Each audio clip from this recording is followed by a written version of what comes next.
Are you interested in angels, demons, ghosts, spirits, and monsters? Are you curious about their origins, influence, and how to protect against the unknown? If so, then welcome to Southern Demonology, the podcast that explores all of this and more.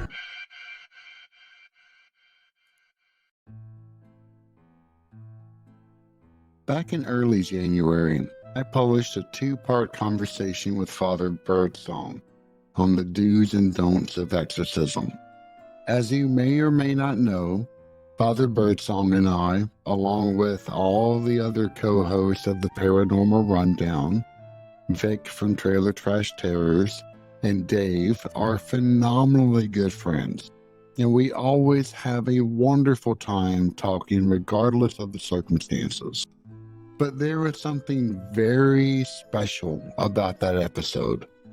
Something that we will get to later on in this one. Where I'm going with this is that there needed to be another part of that conversation. And it is around sacraments. And that conversation was a lengthy one and will be published in the next two episodes. However, before we even began, Father Birdsong wanted to discuss an eye condition that I suffered over the holidays. And that too became its own living, breathing entity. And so this particular episode will focus on that talk, which can essentially be a preamble to the main topic of conversation. Yet, before we get into that, I really wanted to cover two recent horror movies that I had the chance to watch as A, one raises some technology concerns which may have been overblown, to be frank, and B, they both demonstrate the state of Shudder as a horror platform. Yes, I am back on the Shudder train, though that stop will be brief, I assure you. Welcome back to Season 5, Episode 3 of Southern Demonology. As always, I am your host, JJ. As you may know from my previous coverage of the streaming service, Shudder has some standout movies and series. Some self-produced and others garnered through streaming rights. Terrified, We Go On, One Cut of the Dead, Anything for Jackson, and, of course, the Creepshow TV series.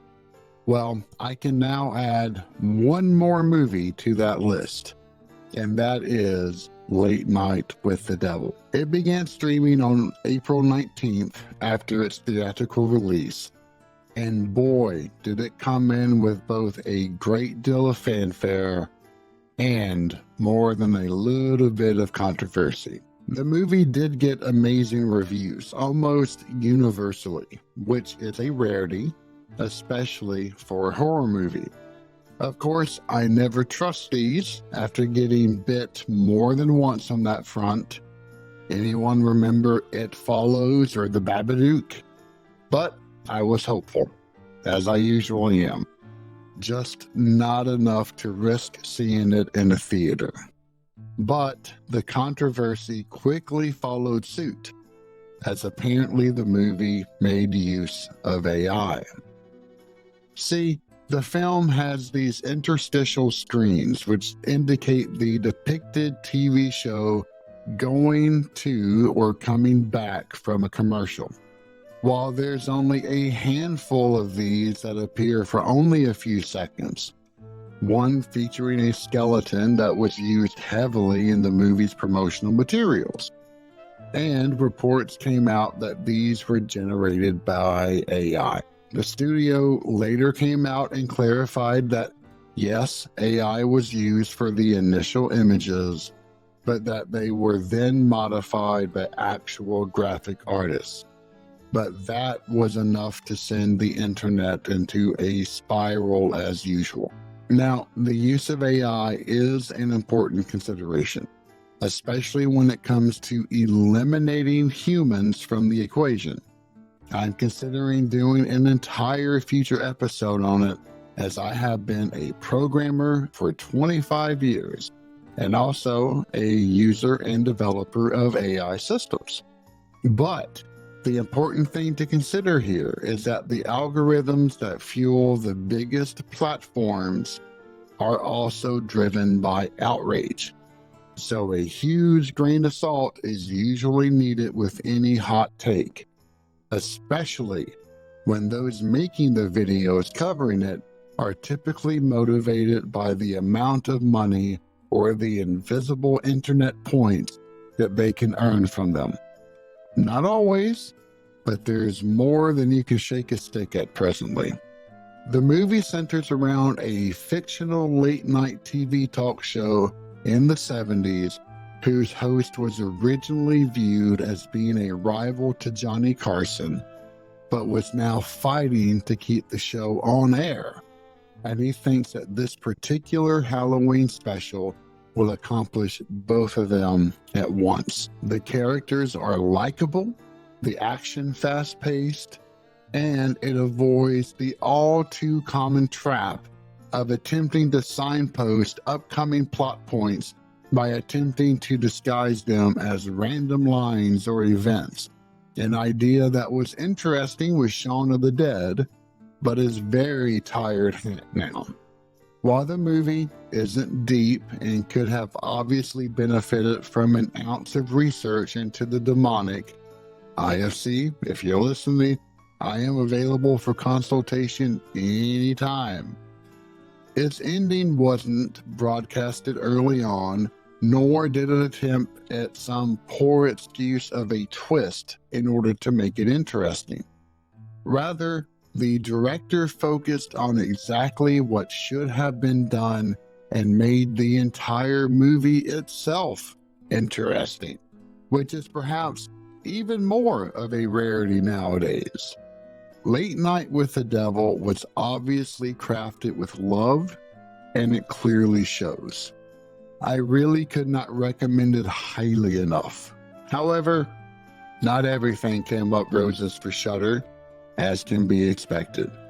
Its sheer lack of quality control was on clear display yet again with the release of another horrible horror movie a few weeks before Late Night with the Devil, and this one was called You'll Never Find Me. Others I had talked about it billed it as a slow burn, and if it was any good, then that would definitely be its defining character. Yet, the movie never bothered to catch any type of fire at all, but instead rapidly fizzled out. The movie is entirely shot in a rundown trailer in a supposed remote part of Australia. The owner, a middle-aged man, opens the door in the midst of a severe storm to the presence of a young woman on the doorstep. The rest of the movie features only these two characters, and that is not a ding to the movie. I have nothing against two-person movies. Heck, that was largely the movie Nefarious, and it was one of the best horror movies I have seen in a very, very long time. Yet this one has quite a few issues with it. First, it attempts to keep the audience interested in what's going on by leaving the most unsubtle mysteries about both of these characters. And if you've ever seen a movie before, nevertheless a horror one, then you've probably guessed what's going on halfway through. The dialogue between the two is forced and uninteresting at times, and the movie depends entirely upon the mystery's big reveals. And to me, none of them were worth the amount of time needed to sit through it. There were some good ideas presented in the film, and I actually wanted to like it. Both actors were good and convincing, but they were let down by the plot itself and its execution. In the end, I wish that the movie lived up to its name and didn't allow anyone to find it. It needed a lot more work to be a decent movie, nevertheless, a great one. I was frankly bored through the majority of it, and my poor wife fell asleep a quarter of the way through. I know this episode is a week late in releasing, but I had to work in a review of Late Night with the Devil because it's been a while since I've done a horror review and I really wanted to talk about it. Plus, if I can save anyone the time needed to watch You'll Never Find Me, then I would consider that a fair trade. After all, I'll never find that hour and a half again. Now that that's out of my system, let's turn our attention back to where it rightfully belongs, and that is to Father Birdsong as he joins me for a conversation about how the dark afflicts us in an episode I call Late Night with the Evil Eye.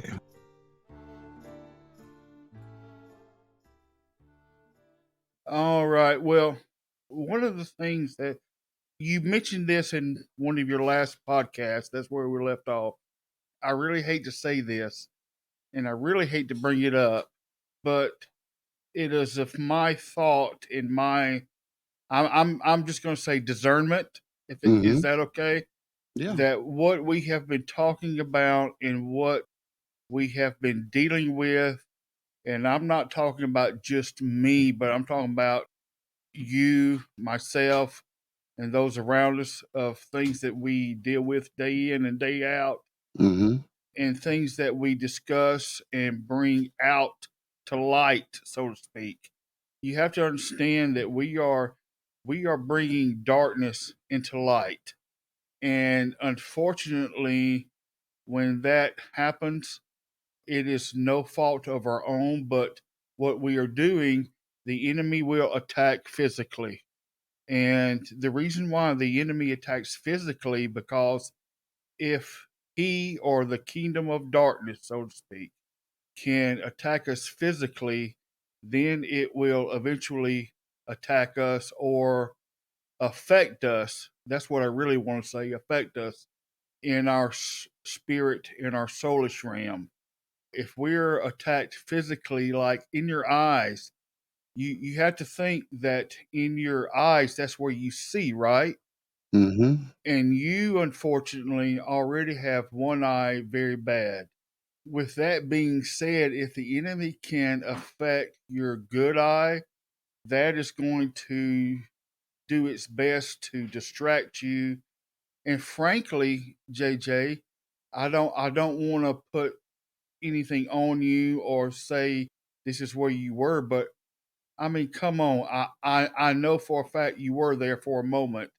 It would depress you because when you can't, For about a week, yeah, be completely honest with you, while this was going on, so I went to the emergency room for everyone's elucidation that didn't follow along with recent conversations on Southern demonology.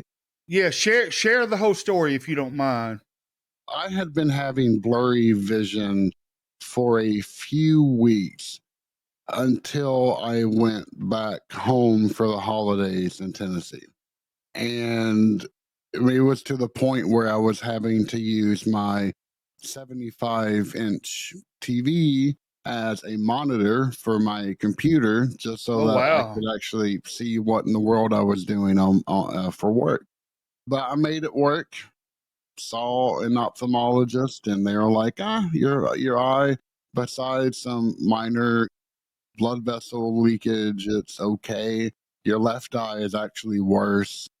We're going to schedule some stuff to take care of it, but your right eye, nothing really should be causing you issues right now. And I'm like, okay, that's weird, but thank you for spending 5 minutes with me to address my concern. And then finally went back to Tennessee and was with my mom. And one night I felt like I had a boulder in my eyeball, Oh my in my God. good eye. Nothing would take care of it. I was rinsing my eye out with eye drops. That did nothing. Got to the point where I was so desperate that I ran my eye underneath tap water, hoping to dislodge whatever it may have been. And that just made it worse. Next morning, I woke up in mortal pain. Could not open my eye. If I did, then pain would lance throughout my entire head. And then I had my mom, who can't really drive anymore, at least not all that well. She had to take me to the nearest town of Dixon to the emergency room where they saw me. And about an hour I was out. Thank God it wasn't packed. And they're like, well, we see an abrasion on your cornea. So they flushed out my eye with saline, did a couple of other things, but they're like, here, use these eye drops and you should be okay. And I went, all right. So for the next 2 days, I sat at home with my eyes closed, not being able to watch anything. Light seared my eyes. And I just sat in darkness for 2 days straight, hoping that things would get better, and they wouldn't. And I still felt like I had a boulder in my eye, couldn't open up my eyes, was just listening to an audiobook the entire time because there's nothing else I could do. But I was petrified. I knew that I was going to go blind. And my worst fear is that, because I have always been afraid of going blind. Even when I was a Right. little kid, I had to sleep with the nightlight. If I Right. didn't, I knew I was going to wake up blind the next day. All of this fed into my irrational fears to begin with. And then for 2 days straight, where I couldn't see shit, excuse the language, No, no, go ahead. I was pondering what my future might look like. Would I Right. have to go on disability? Would I have Yeah. to relearn all of these voice commands in order to be able to continue to work in some fashion? Mm-hmm. Yeah, and I got so fearful that I finally told my mom. I said, "You've got to take me back to the emergency room. It's not getting better, and I don't know what's happening." So she took me, drove back up to Dixon in the middle of the night, checked in, and they again did the same scan. They're like, "We see something on your cornea, but that's all we can do." They attempted to do a 15-minute slow saline drip over my eye, where they actually insert a plastic cup inside of your eyelid. Do Yeah, no, no, no, and no. they just let water wash over your eye. Well, they had to knock me out. Oh, it was not comfortable. And Uh-uh. then after a minute, it got so painful. I'm like, no, I can't handle this. It's Mm-hmm. killing me. They take it out. They wash my eye again. They give me some ointment, and they're like, okay, go. And they said, look, there's nothing more that we can do here. You have to go see an ophthalmologist. And I'm like, that's fine. I don't know who to go see. And they Mm-hmm. gave me a name for a guy who was literally right down the road, and said, go see him. He's really good. So first thing in the morning, we get up. I mean, we didn't get back home until like 3 something in the morning. We woke up at 9, call the ophthalmologist, and he's like, yeah, I'll see you right now. Get in here. Wow. Okay. And the man had, Hold on, JJ. Hold on. go ahead. I am so sorry to interrupt you right here, but do you realize how blessed of God you were right then for ophthalmologist to say, "Yeah, come on in." Oh, it gets even better. Okay. Okay, good. So I'm sorry. I'm sorry to interrupt you, but no, but please, I mean, this is meant to be a dialogue, not just yeah. one person telling the sad tale. Yeah. I get into the ophthalmologist. He's an older gentleman and his wife. They are the only ones that run this clinic that they Oh, have. wow. Okay. The man says about 15 words to me. He plops me in a chair. He thrusts my head into one of the observer things that they have. He Mhm. runs a light test. He runs a blue light test, and he goes, And Okay. then he opens my eyeball without telling me a single thing of what he's doing and plops in a contact lens. What? And I'm like, what? Okay. And to this day, I had no idea why he did that. But the moment he did, oh my gosh, it was utter relief. Like Wow. my eye felt like it was normal. And he finally said, for the first time he talked in this entire exam, he said, you have a severe tear in your cornea right Okay. over your pupil. Okay. This will make it feel a lot better. And it was slightly tinted because I couldn't even go outside without sunglasses. I mean, even when Mm-hmm. I did kind of open my eye up a little bit, it was bad. I was playing the game the entire way of, can I guess where I am based upon the curves that I feel that we're going around? And it was an old country road, so there's a hell of a lot of curves. Oh yeah. And then he said, come in on Saturday, which is like 4 days away, and I'll follow up with you. My office is closed, so it's just you that's coming in. I'll drive in to see you. And I went, okay. And this time he was a lot more friendly when I went for the checkup, but my vision began to slowly return back to normal. He saw it again. He gave me some more powerful antibiotics to put into my eye. And I thought things were done. Like this solved the issue. And then the 29th, December 29th, the day before I was supposed to leave to go back to Northern Virginia, and 3 days before my birthday, woke up with my eyeball burning. And I felt like there was a boulder back in my eye. Mm. And I'm like, oh gosh. And this was a Sunday. And I call and he's like, yep, come on in. I'll open the office just for you.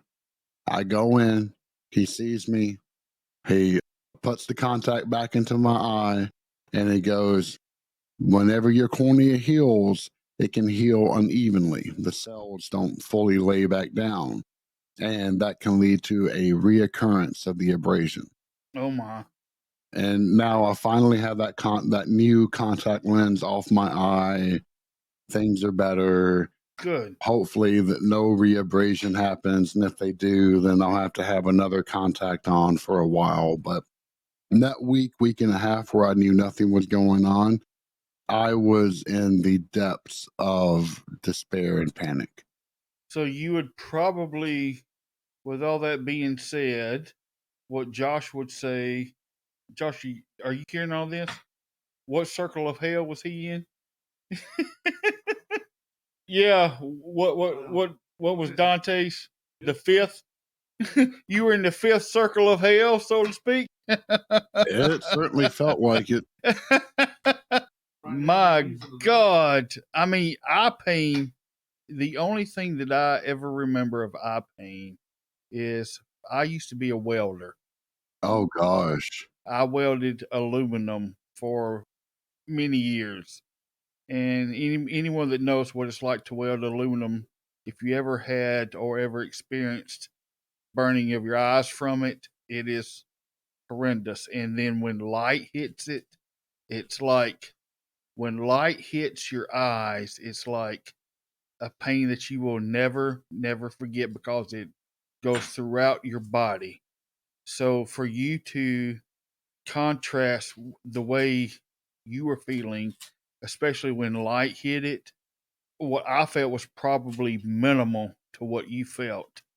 And so that probably hit you from the top of your head to the tips of your toes. And I can't, just to even think about that pain that you experienced makes my whole body just, I can't explain it. It's just, it's not even imaginable the pain that you felt. Well, if you wielded aluminum, then the smell would hit you too. I used to Oh work yeah, in a. the cadmium of the aluminum, it was, yeah, Oh pretty yeah, bad.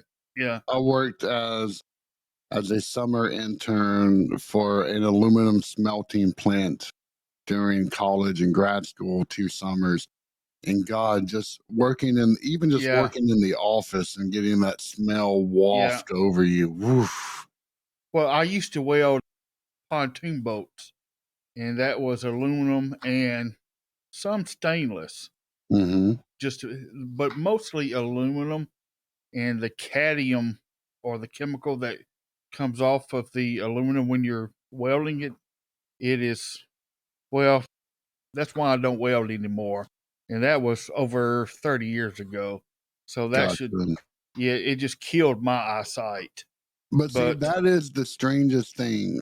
When I had been both to the emergency room and to the ophthalmologist, they asked me, do you work with wood? Do you do metalworking? Do you work outside?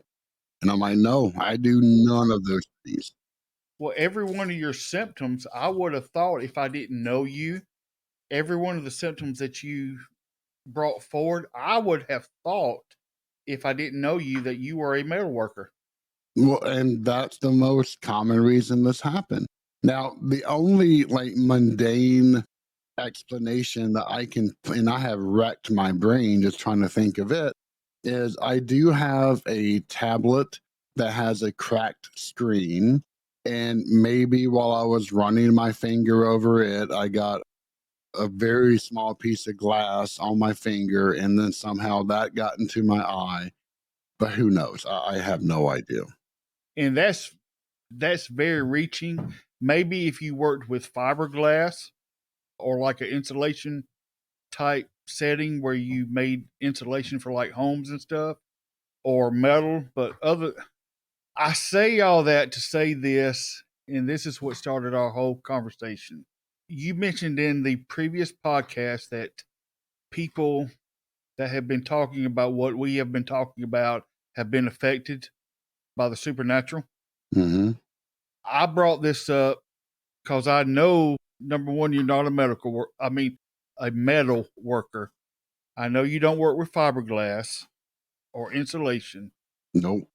I know beyond a shadow of a doubt, there's no reason whatsoever that you should have gotten a tear of your cornea. Even with one eye with macular degeneration, it takes something to tear a cornea, okay? Yep. It takes something to tear a retina apart from the eye. You with me? And you don't work with none of that.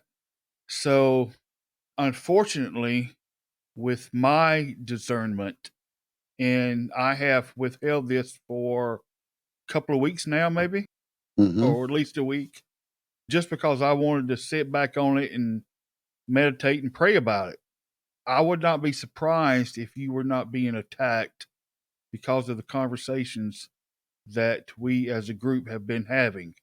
However, with that being said, I would say do not fear, because as I told you before, the enemy is, well, you even mentioned it in one of your previous podcasts where I said the enemy is pissed off, and he is.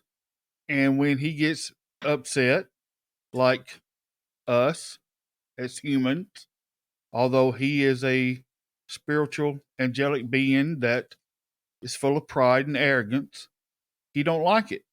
And so he wants to try to show out and throw things in front of our face and say, now what are you going to do?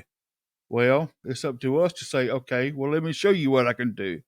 Or it's me and you as Southern redneck boys, we can say, hold my beer and watch this shit. You know, Exactly. you know what I'm saying? Anyway, and I hate to say that. Yeah, Pastor Mike just said, hold my beer and watch this shit. Okay. At any rate, that's what we're facing. And Well, the other, I am not going to say, thus says the Lord, this is why you had the problem. You with me? But I am going to say, I would not doubt it. well, and to put this into further context, you and I had a conversation about the do's and don'ts of exorcism. Yes, we did. And it was it was the best one we ever had. We recorded that before the holidays, and that was the next set of episodes for Southern Demonology that were set to come out. Oh, wow. Okay. And these eye issues delayed that by at least a week, if not, no, more like 2 weeks. That is definitely something. But I will say that the conversation that we had together, it felt supernaturally inspired because I said it even when I released the episodes, we flowed and played It off was each other wonderful. so well. It Yeah. was unbelievable. Like Yeah. I've been doing this since April of 2017. I have never had a conversation go like that. It was, and I have to echo the same thing. It was one of the most, JJ, I can't even put it into words. It was, what was it, Josh? We just flowed. So I don't have a word for that. Josh said it was ordained session. Wow, that That's says a a good lot. way of putting that. Yeah. But he just looked at me and said that was a ordained session. But yeah, he just looked at me and then he just he didn't blink an eye and said that was an ordained session. And that's, you know what? That's a pretty doggone way to put that. It was, I'll agree with that. I even had Chris from the Wandering Road podcast. Yeah. He listened to it twice, each episode Wow. twice. And he came back and he said, I really loved this talk. This was probably the best episode you've put out. And I said, I agree. Well, that's absolutely wonderful. Thank you for listening to Southern Demonology. Find us online at southerndemonology.com, which offers links to all of our social media and episodes. Southern Demonology is solely owned, produced, and edited by myself, and the intro and outro music are composed by me as well. If you have a moment, please rate, like, and share this podcast, as it is the best way to help support my work. As always, I am JJ, and it has been a pleasure to speak to you today.